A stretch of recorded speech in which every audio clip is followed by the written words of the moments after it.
Hi everybody, hope you're okay. So today's story is one of my favourites, Giraffes Can't Dance by Giles Andreae.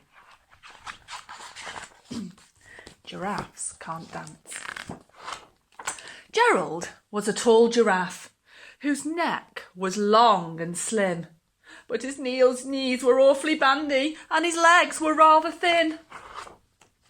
He was very good at standing still and munching shoots off leaves. But when he tried to run around, he buckled at the knees. Now, every year in Africa, they hold the jungle dance, where every single animal turns up to skip and prance. And this year, when the day arrived, poor Gerald felt so sad, because when it came to dancing, he was really very bad. The warthogs started waltzing. The rhinos rock and rolled.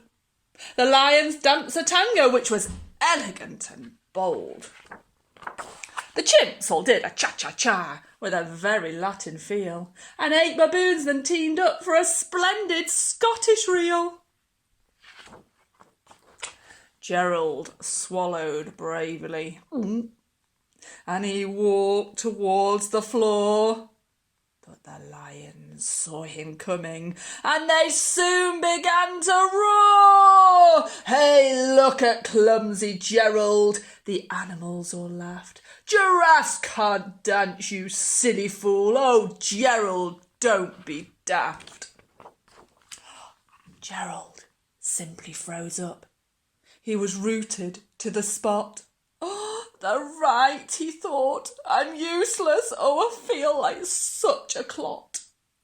So he crept off from the dance floor and he started walking home. He'd never felt so sad before. So sad and so alone. Then he found a little clearing and he looked up to the sky. Oh, the moon can be so beautiful, he whispered with a sigh. Excuse me, coughed a cricket, who'd seen Gerald early on. But sometimes when you're different, you just need a different song. Listen to the swaying grass and listen to the trees. To me, the sweetest music is the branches in the breeze. So imagine that the lovely moon is playing just for you. Everything makes music if you really want it to. With that, the cricket smiled and picked up his violin. Then Gerald felt his body do the most amazing thing. His hooves had started shuffling, making circles on the ground.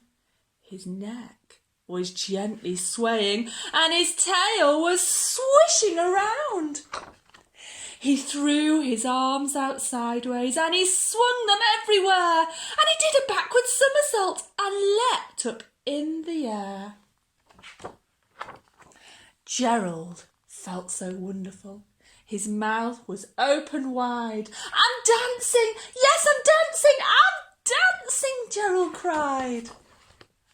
Then, one by one, each animal who'd been there at the dance arrived while Gerald boogied on and watched him quite entranced. They shouted, "It's a miracle! We must be in a dream! Gerald's the best dancer that we've ever seen! How is it you can dance like that? Please, Gerald, tell us how." But Gerald simply twizzled round and finished with a bow. Then he raised his head and looked up at the moon and stars above. We can all dance, he said, when we find music that we love. Well, I know Mrs. Clark's a big dancer, so I'm sure she's found a tune that she really enjoys. Hope you could do some dancing. Take care.